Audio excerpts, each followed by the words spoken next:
I died at the peak of Arthur's career when he was at the height of his power. After my death, he never took another wife. People said I was blessed to have received the Duke's lifelong devotion.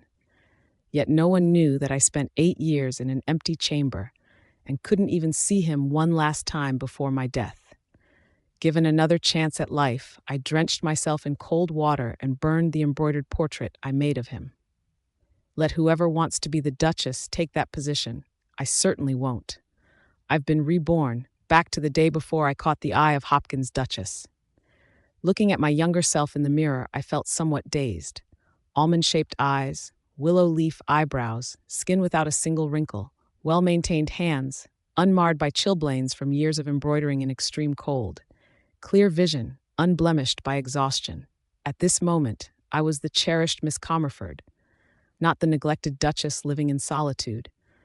Mallory, bring 2 buckets of cold water. Miss, why torture yourself like this? What if you fall ill? A cold won't kill me, but it will help me avoid the tea party. But miss, with your beauty and character, you might catch the Duchess's eye. Why avoid the tea party? The Edwards family is noble, and though both Song brothers are from concubines, with the old Duke aging and his legitimate son still young, Arthur, as the elder, will inevitably inherit the title. But no matter how prestigious the Duke's mansion is, my father is only a 4th-rank official. We're not of matching status. Everyone knew the Hopkins Duke's legitimate son was just 3 years old. The only 2 sons from concubines were both adults, born to the same concubine, and of marriageable age. This gathering was arranged to find suitable matches for Arthur and his brother. Initially, I was overjoyed to receive the tea party invitation, believing we would share a lifetime of love. But on our wedding day, before we could even consummate our marriage, the old Duke was implicated in the Crown Prince's corruption case, and the entire family was exiled to the northern frontier. In that harsh climate, I sold all my dowry to care for the family without a word of complaint. As I had hoped, Arthur gained merit by supporting Prince Dawson and inherited the title, rising to great power. But in pursuit of his ambitions, he not only stayed away from my chamber for 8 years, but was too busy with official duties even when I was killed by bandits. If not for his years of cold indifference, I wouldn't have fallen ill at such a young age. Arthur bears inescapable responsibility for my death. Thinking of my past life, my eyes reddened as I took out scissors and retrieved my needlework from the cabinet. The embroidered handkerchief bore Arthur's likeness. I learned double-sided embroidery from a palace matron. Only 2 or 3 people in the capital possessed such skill. I cut the thick stack to pieces in moments.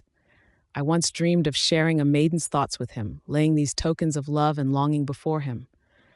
But not anymore. I want someone who truly sees me and holds me in his heart, not just one-sided devotion. My body trembled uncontrollably from staying in cold water too long. Call for a doctor. I won't be attending the tea party. Arthur hoped that in this life he would find true love and wished the same for himself. Today was the day when his stepmother had arranged for Arthur to meet Isabella. In his previous life, Arthur had never truly loved Isabella. The daughter of a 4th-rank official offered him no advantage. For a title, he had to fight and seize it himself.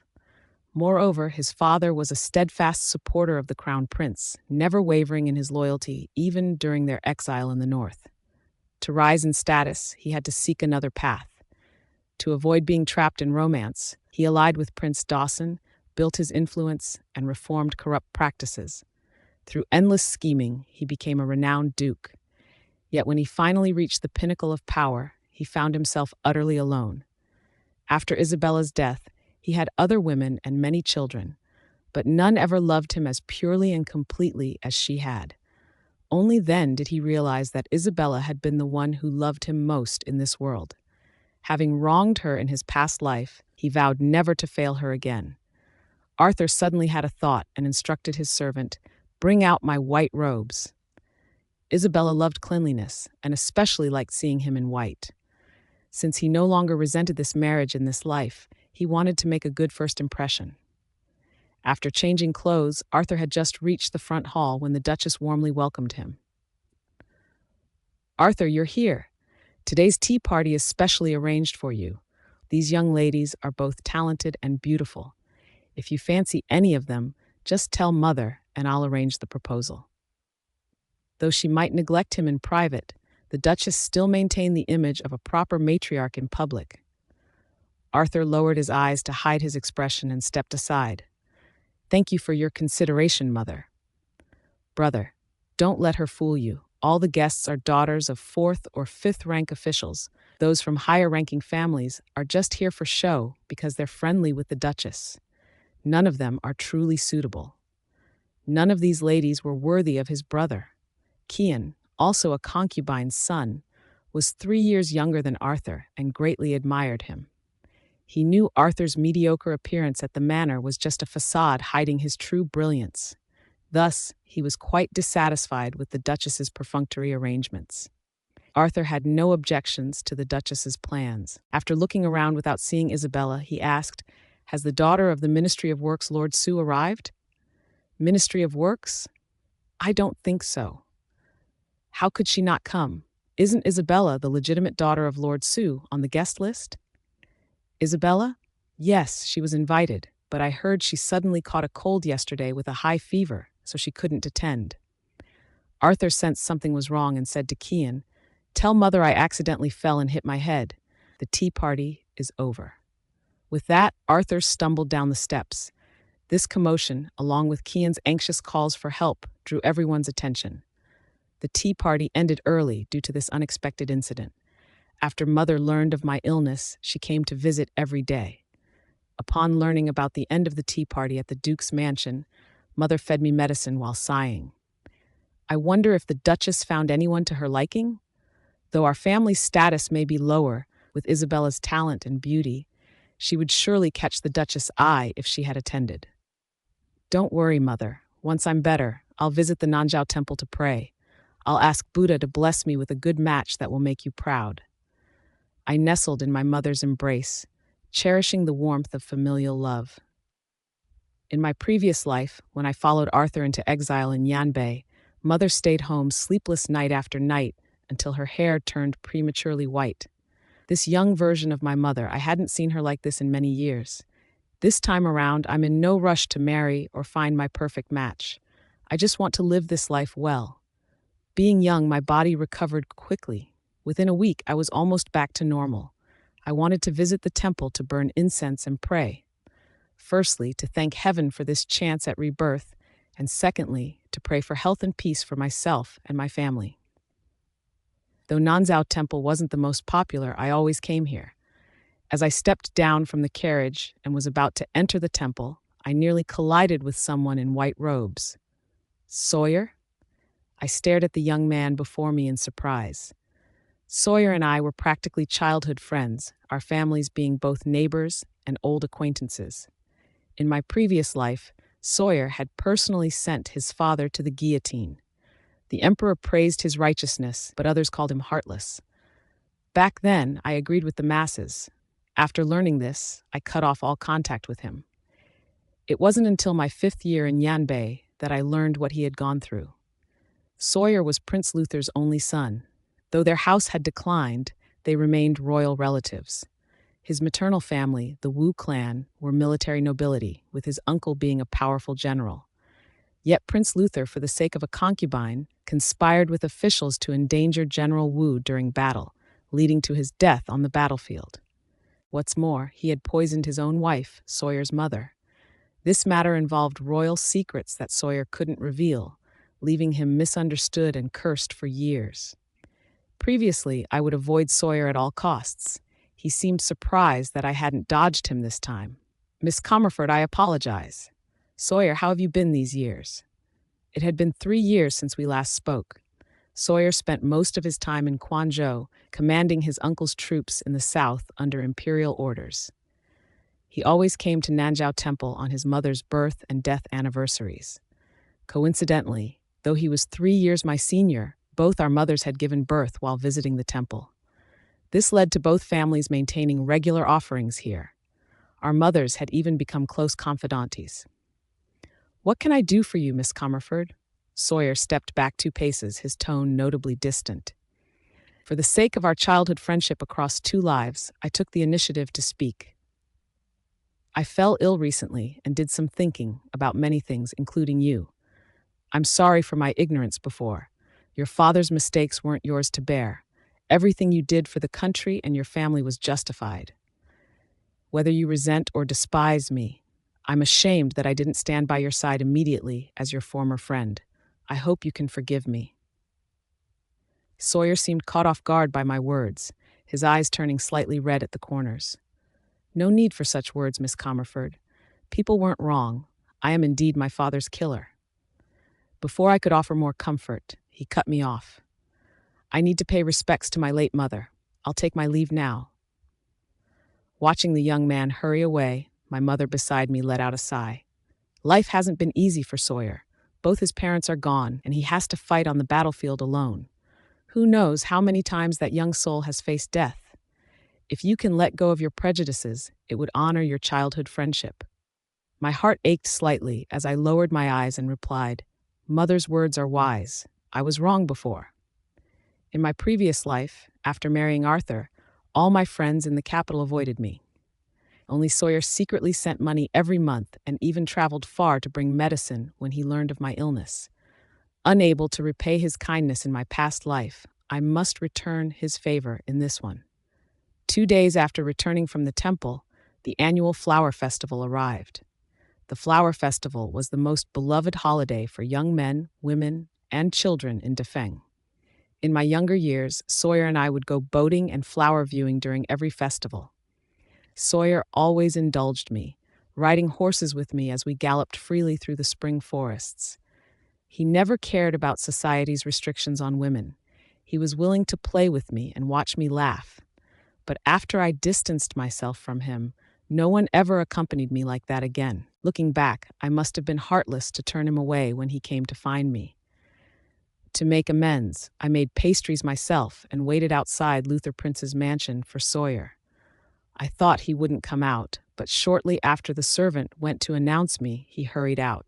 Why did you come alone? There are bandits in the capital today. What if something happened? Knowing he was concerned, I tugged at his sleeve and looked at him pitifully. I'm not afraid when you're here. Sawyer, I've reserved a spot at the Drunk Fragrance House.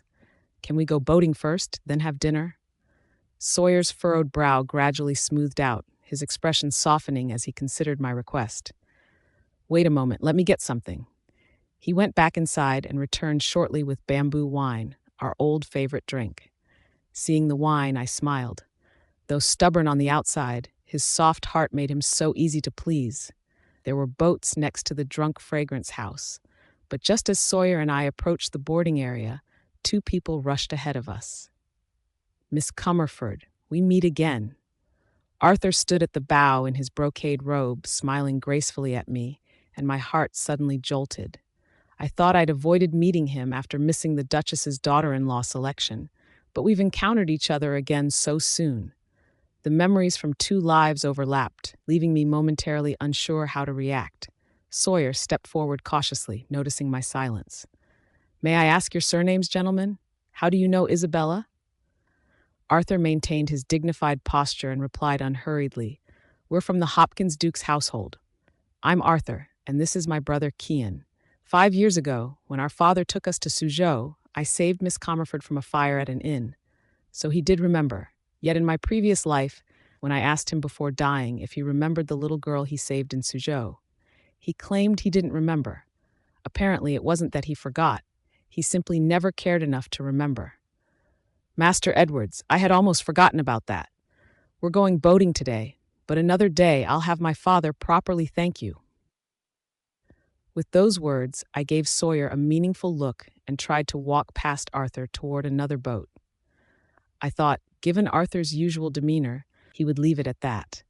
But unexpectedly, he dropped his typical aloofness and blocked my path again, persisting. Miss Comerford, meeting here today must be fate. Why don't you join us? Seeing my reluctance, Sawyer tried to decline politely. 4 might be a bit crowded. I'm not sure the boat can hold us all. The boatman quickly called out, 4 is nothing. My boat can carry 8 people.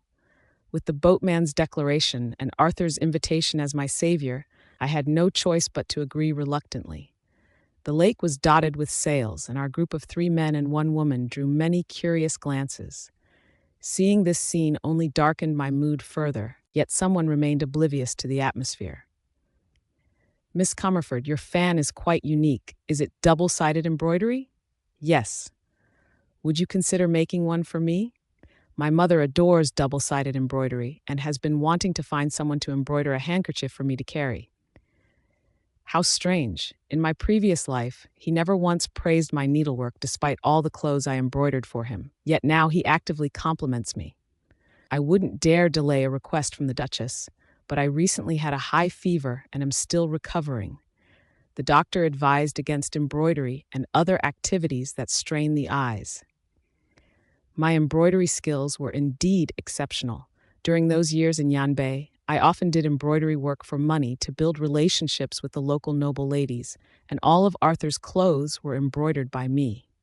I spent an entire lifetime embroidering for Arthur in my previous life. Now that I'm no longer his wife, why should I still try to please the Duchess? Arthur seemed surprised by my refusal. After a moment's pause, he forced a smile and said, I wasn't aware of your illness, Miss Comerford. Please forgive my presumption.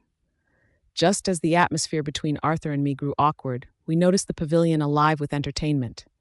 The dancers moved gracefully, their songs filling the air like celestial music. Just as I leaned forward to get a better look, Sawyer suddenly pulled me back. Isabella, watch out! Before I could react, the boatman was struck by an arrow from nowhere and fell into the lake. The sudden appearance of the assassin caused our boat to be rammed by the adjacent vessel and capsize. The moment I fell into the water, I felt the bone-chilling cold pierce through my entire body. I couldn't swim and had no idea how to save myself, only instinctively flailing about. Keon couldn't swim either, and like me, he was frantically thrashing in the water, waiting for rescue. Arthur was close by, and though I saw hesitation in his eyes, he quickly made his decision. Watching Arthur swim towards his younger brother, I felt a dull ache in my heart, despite having anticipated this outcome. Isabella, don't be afraid. Relax and give me your hand. Sawyer pulled me into his embrace. Noticing the knife scars and burn marks on his arms, I felt both concerned and puzzled.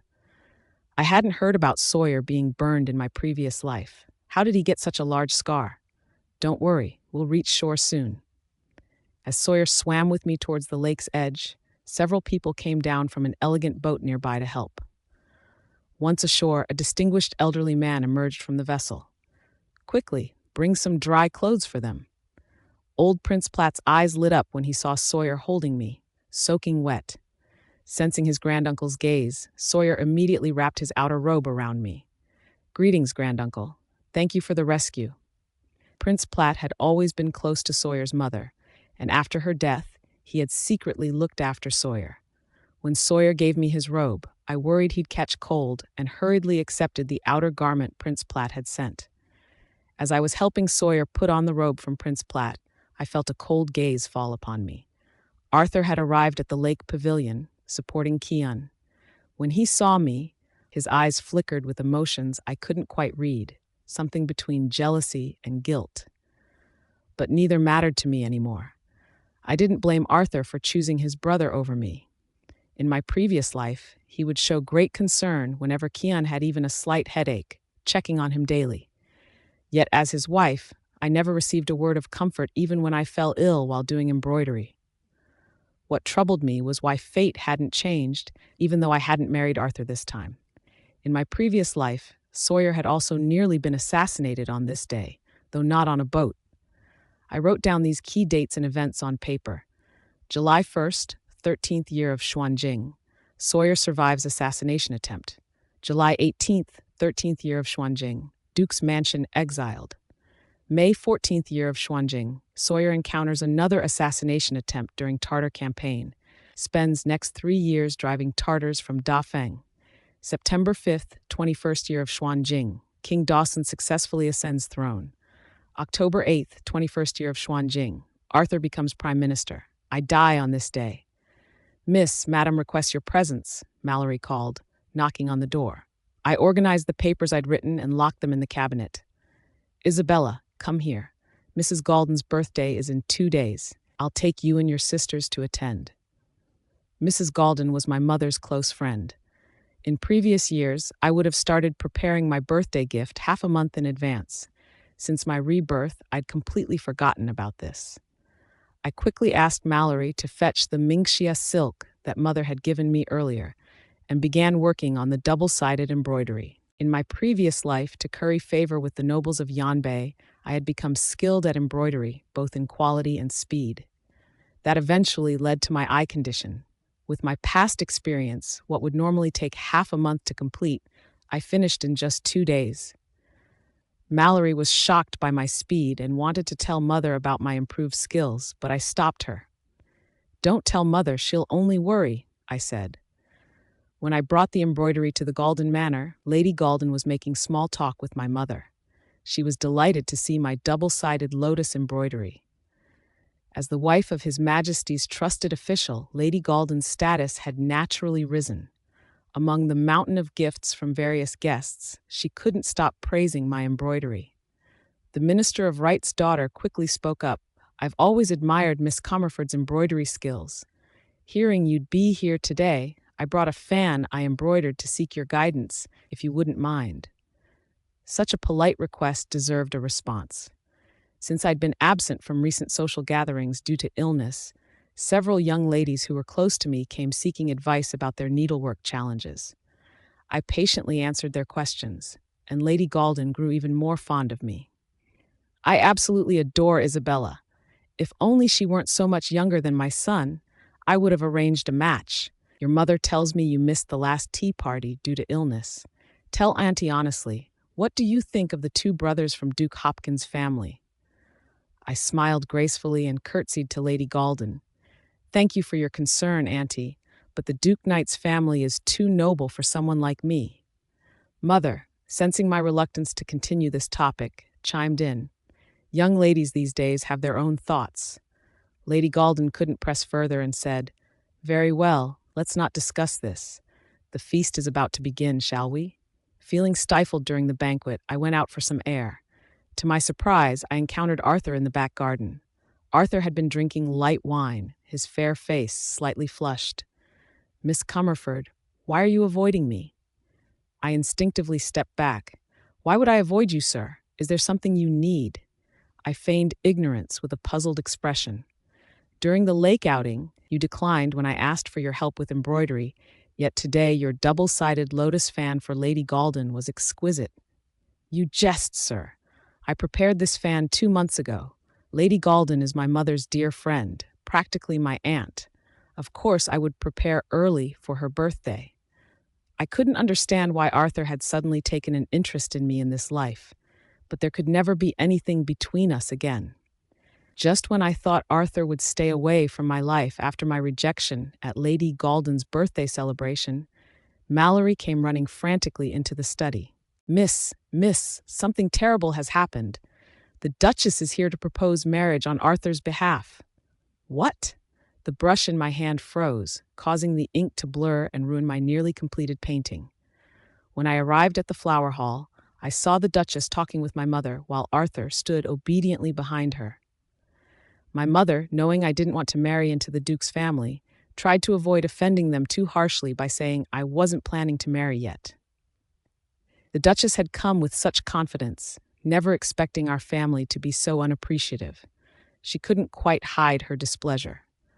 Not wanting to create too much tension between our families, I walked in from outside and paid my respects.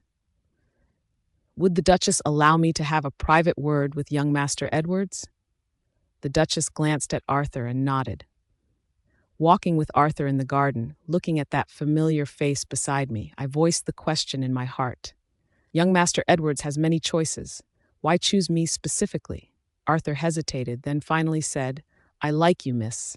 I admire your character." In my previous life, I waited for him for 8 years, and he didn't even visit my room when I was dying. Now we're practically strangers, yet he claims to fancy me.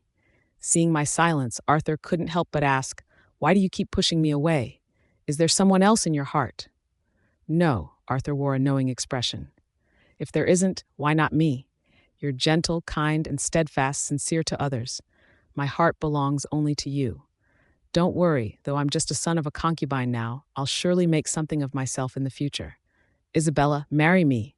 In this life, I'll ensure you live without illness or worry, in lifelong glory. Wait, what did he mean by this life? Could it be he's also reborn? No wonder Arthur kept trying to get close to me before. It all makes sense now. Arthur, it's too late for any of this. I won't renew our ill-fated relationship.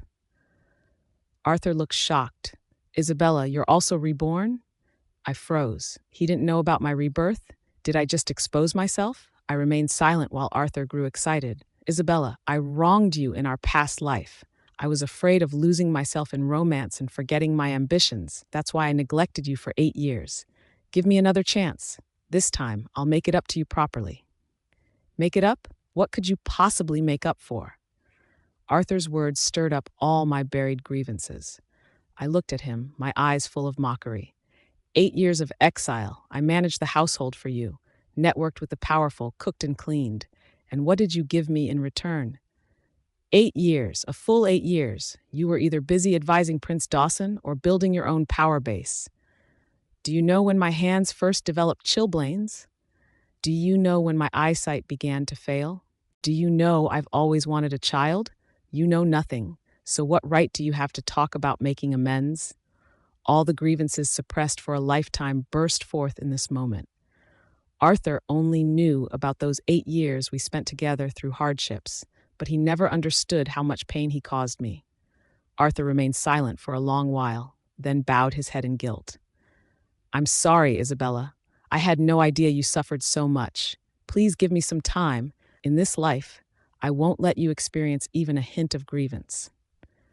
Truthfully, if it weren't for Arthur choosing his brother without hesitation during the boat incident last time, I might have wavered. But now, that's impossible. Since the marriage proposal ended, Arthur had been sending gifts through his doorkeeper every day. Though he was attentive, the gifts weren't things I liked. I organized all those presents and sent them back. But Arthur was someone who would seize every opportunity to gain the upper hand. Seeing I returned his gifts, he came to apologize in person, asking what I liked. Unable to bear the harassment, after telling my mother, I went alone to our estate in Suzhou. The city of Suzhou was bustling with people, its citizens living in peace and prosperity. Watching the lively atmosphere, I felt much more at ease.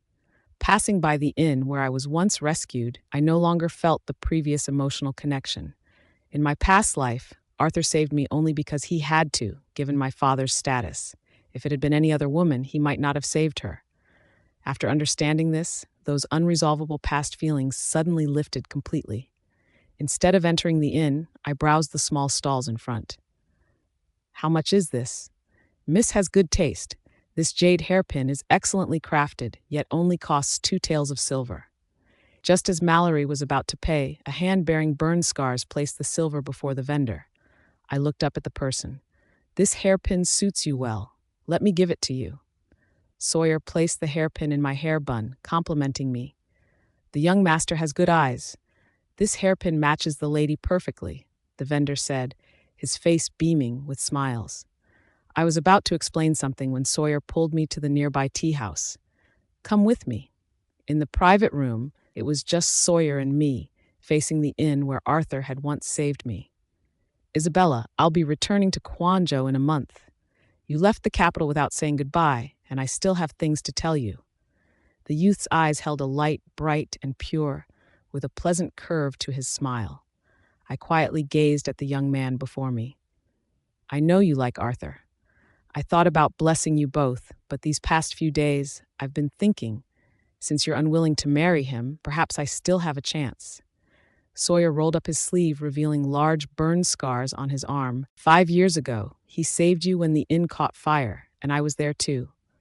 I heard you had run inside, but I couldn't find you then. Instead, I got trapped in the fire myself, and the guards found and rescued me. I'm not telling you this to show what I've sacrificed for you. I just want to tell you, I like you, Isabella. I once let Arthur slip away, but I won't miss out this time. Sawyer placed a wooden box in front of me with a small black dagger lying in its center. This dagger is for you. I hope you'll try something beyond embroidery. Be free and happy. In my childhood, I loved practicing sword fighting with Sawyer. Whatever little martial skills I had, he taught me all of them. I once dreamed of wandering the world with a sword, but later abandoned my fighting skills for needlework just to be worthy of Arthur. Now it's time to be myself again. The young man's confession was passionate and sincere. I'd be lying if I said I wasn't moved, but my heart was already riddled with wounds. I couldn't give him the answer he wanted. While I was thinking about how to gently reject Sawyer, news arrived from the capital that my mother had fallen ill. I had to return to the capital early with Sawyer. With my company, Mother's condition improved quickly, but the political situation didn't give me time to breathe. Perhaps due to Arthur's and my reincarnation, before I could fully recover, chaos erupted in the capital.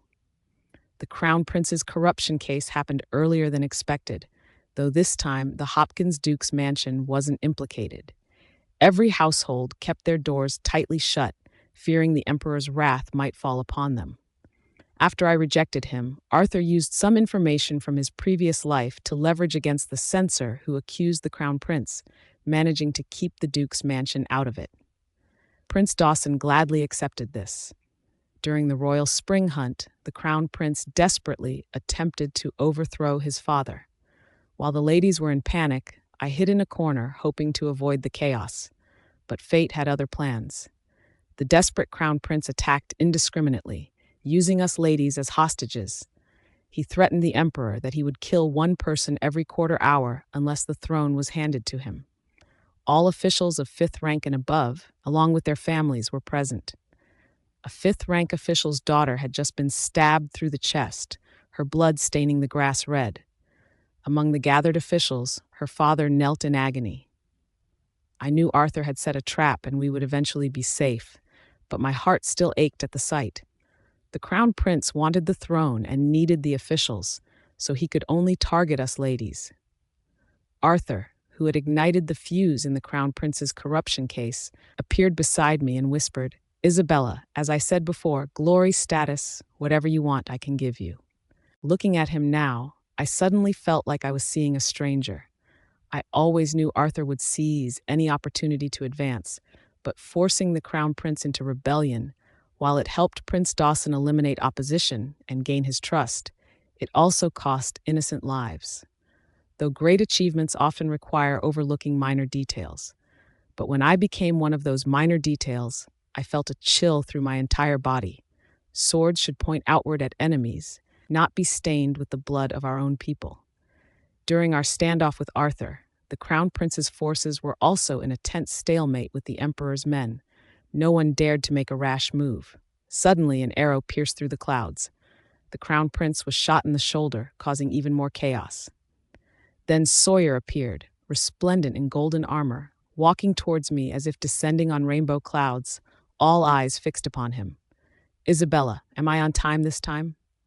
I pushed Arthur away and replied with a smile, "Yes, your timing is perfect. Life rarely gives second chances." After experiencing this palace upheaval, I realized how unpredictable life could be, making me cherish the present even more. This love, if Sawyer dared to give it, I dared to accept it. Sawyer, someone once occupied my heart, but I've removed him now.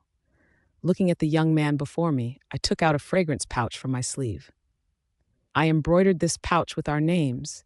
If you want it, it's yours from now on. Sawyer took the pouch and held me tight, his tears falling onto my shoulder. "I do want it, Isabella. I, Sawyer, swear to heaven that I will never take a concubine in this life. Only Isabella will be my wife. If I break this vow, may heaven strike me." I stood on tiptoes and kissed him, stopping his words. No vows were needed. Everything he had done for me proved he would never betray me. Arthur, being prideful, stopped pursuing me after I publicly declared my feelings for Sawyer. True to his word, when the Emperor offered to reward Sawyer for single-handedly saving the situation, asking what he desired, he replied, "Your subject has long admired Minister Wilfred's daughter Isabella. I humbly request your Majesty's blessing for our marriage." The Emperor was pleased with his answer and immediately granted the marriage. After the Empress was deposed, the Emperor ordered his noble consort to arrange our wedding. While I was preparing my dowry after receiving the imperial decree, Mallory entered with an exquisite food box. "Miss, this is from young Master Arthur Edwards. He said it's a wedding gift for you. Oh, and he mentioned he's leaving for North Yan and won't disturb you anymore." I opened the box to find sugar pastries, my favorite. At least now he finally knew what I liked. But it was too late. I took a small bite. They weren't from the Zuishanno. "You can have them, or share them with Frostleaf and the others." "But miss, aren't sugar pastries your favorite?" "It depends on who they're from." Mallory tried one and smiled. "Indeed, only your husband truly understands your heart." I smiled silently and continued embroidering my wedding dress. In this second life, Arthur might have tried to care for me, but he loved himself more. Without his savior's halo, he meant less than a stranger to me. While Sawyer, in both lives, had eyes only for me, even a fool would know how to choose, wouldn't they? After marrying Sawyer, I followed him to Quan Province. With my warning, Sawyer avoided severe injury this time. Within 2 years, we successfully drove the Tartars completely out of Dafeng. Sawyer was assigned to guard the southwestern border, and the emperor bestowed upon him a golden token of immunity and the imperial sword. In the second year of our marriage, Sawyer and I welcomed our first child, an adorable daughter. Sawyer transformed into a doting father, completely smitten with our baby girl. Whenever his duties were done, he would rush to spend time with us. I don't enjoy warfare. Once we've pacified the Southwest, if there's peace, shall we return to Suzhou, find a manor, and live a simple life away from court affairs? Yes, I'd love that. Later, peace prevailed throughout the realm. True to his word, Sawyer resigned from his position and moved with me to Suzhou. We lived on our estate, blessed with 3 lovely children, embracing a secluded life with perfect contentment. Arthur departed from the capital for the northern Yan region. With his assistance, Prince Dawson quickly became the old emperor's favored heir. The solitary days in Yan were challenging, so he devoted all his time and energy to supporting Prince Dawson. Just like in his previous life, he became prime minister even earlier. He thought this was for the best, as it gave him more opportunities to make a difference. He reformed corrupt policies, implemented new laws, regulated academic lands, and reorganized the administration.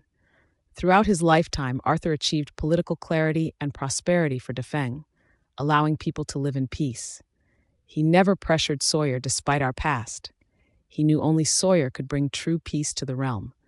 In this life, Arthur and Sawyer, through civil and military means respectively, led Dafeng into a prosperous century. Though he never took a primary wife, he had several concubines who bore him sons. He carefully educated them, and they all became capable officials of Dafeng. His life, though tinged with some regret, was historically significant and blessed with numerous descendants.